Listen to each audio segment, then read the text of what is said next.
Tomoq og'rig'ini antibiotiksiz tuzatsa bo'ladimi?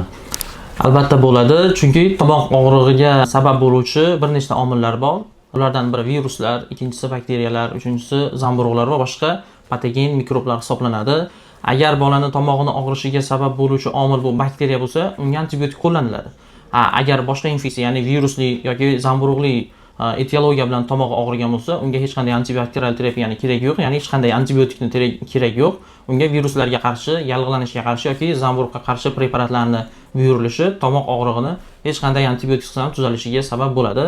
Hozirgi kunda ota-onalar farzandini tomog'ini og'rib qolsa, tezda dorixonaga yugurishadi va antibiotik preparatlarni olib kelib farzandiga ichkizish holatlari ko'p uchraydi.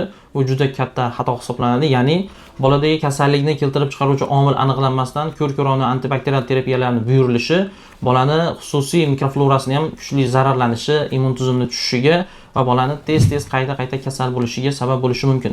Ota-onalarga iltimos qilgan bo'lardik, agar farzandingizda qandaydir tomoq og'rig'i yoki umuman sog'lom holatidan tashqari boshqa bir patologik holatni sezsangiz, dorixonaga yugurishdan oldin avvalo mutaxassisga murojaat qilishlarini so'raymiz.